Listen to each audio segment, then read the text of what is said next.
Yan oh, kulay gold po yan mga idol. Napakaangas. Ayun oh, tuwid na tuwid mga idol. Ito, nailagay na po natin yung hub niya ng pang barako. Yan, pag barako po ito mga idol. What's up mga idol? Magandang araw po. Welcome po sa atin namang panibagong vlog. At ito ngayon, motor ni Tropa, no? Ang gagawin po dito, pinapapintura niya po ito. Ito po yung kanyang mga crankcase mga idol. Tapos yung kanyang takip ng cylinder head, papinturahan niya po yan. At yung brake panel niya, papinturahan. At ito pa, yung likuran nito mga idol, ang gaganda nito ay i-convert namin sa pangbarako, yung kanyang hub mga idol. So magpapalit siya ng hub. Ito wala na yan, papalitan niya ng pang-hub ng barako. Kasi kagandahan lang ng hub ng barako mga idol. Ito papakita ko sa inyo. Ito dumating na rin. Yan. Ito naka-rubber po siya, no. So ang kaganda nito, maiiwasan mo yung mga bearing sa loob ng makina kasi hindi po siya mabibigla kasi naka-rubber damper po siya. At syempre mas matibay. Kasi bakit kanyo? 6 po yung kanyang tornilyo dito sa sprocket niya. So ito ang gusto nung mayari ay papimpinturahan, no? Shout out po sa mayari nito. Shout out sa'yo. Yan. Tapos ang mangyayari po dito sa mga idol, ito po yung kanyang stock pa rin na hub sa harapan. Ang gagawin lang po namin dito is pipinturahan din po namin. So ano nga ba yung gagamitin natin sa pagpipintura dito para tumagal at tumibay ng pintura? Syempre, ito mga high temp po yung gagamitin nating pintura dito para sa pangmakina talaga. At syempre gagamit din po tayo ng mga samurai na clear, no? Yung pang top coating natin, samurai clear din po yung gagamitin natin. At ito naman po yung pang first coating natin, yung mga silver at gray. At syempre ang pang final natin is yung clear na samurai. Ayan o, clear po yan mga idol para iwas back, iwas kukulo pag uminit yung makina.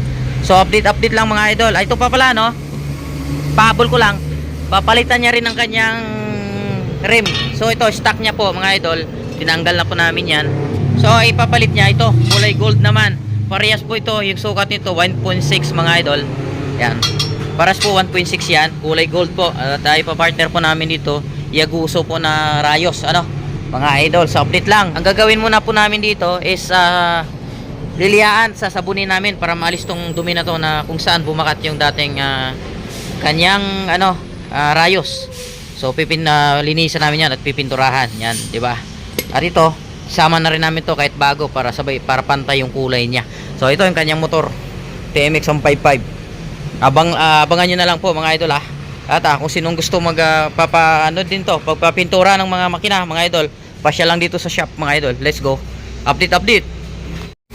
Alright, so mga idol, at ito na nga, nililiya natin sabay sabon mga idol, ha, para mawala yung mga dumi at yung mga grasa at langis na ditong didikit para pag binugahan natin ng pintura ay kakapit po ang mga pintura dahil wala na po yung mga langis at mga grasa-grasa, no. So tuloy-tuloy lang po nito, let's go. Yan, so dumating na rin mga idol itong Yaguso. Ayan o, sukat nito mga idol 90G by 150 mga idol. So ito, nalinis na po natin to yung isa.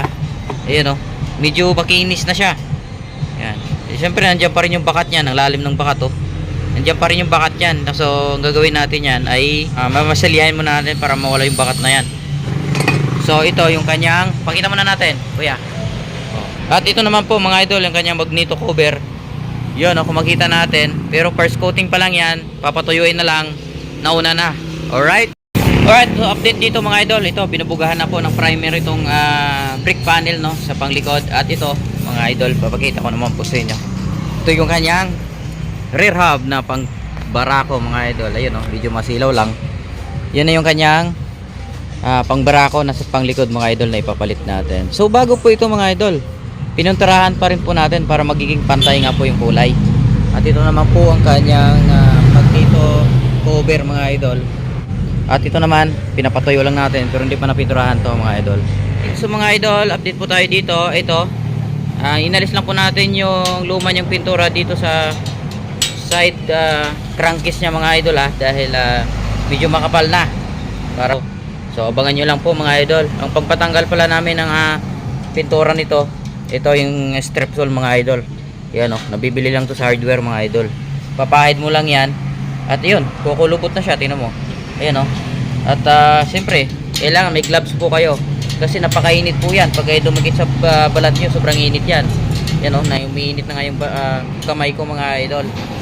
Ayan, di ba? Yun yung sa side crankcase niya mga idol.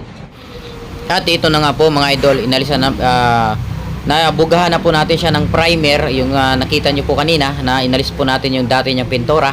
At ito na nga po mga idol yan o, papakikita ko lang po sa inyo, 'di ba? Napakaganda na pero primer pa lang po 'yan mga idol At papatungan pa natin 'yan. Ayan, 'di ba? Napakaganda na dahil bago na po yung pintura yan, alis na po yung dati. Alright. Yan, so mga idol, update nga pala dito sa ginawa natin, ano? Ito na-align na. Hindi lang natin na videoan mga idol, pero na-align na ng mekaniko natin. Yan kulay gold po yan mga idol. Napakaangas. Ayan tuwid na tuwid mga idol. Ito, nailagay na po natin yung hub niya ng pang barako. Yan, pag barako po ito mga idol. So ito, hinihintay na lang natin matuyo yung mga crankcase niya mga idol kasi babanatan siya natin ng high temp. Yan, high temp yung titira natin dito. Yan, update lang mga idol Alright, so mga idol, update po tayo dito sa binubuo nating TMX 155 na conversion sa likod na pang barako mga idol. At ito naman yung mga kanyang mga crankcase mga idol at kanyang hub, ito pang harap. Bali bukas na natin to ikakabit mga idol dahil ginabi po tayo So abangan nyo bukas mga idol yung part 2 nito dahil ikakabit na po natin to. Pero bago po natin ikakabit ay papatungan po ulit natin ng top coat para mas lalong makintab at maganda po siyang tingnan mga idol. So hanggang dito na muna mga idol ang ating part 1 na pagbubuo nito. Abangan nyo na lang bukas po yung part 2 dahil ikakabit na po natin to. Alright, let's go!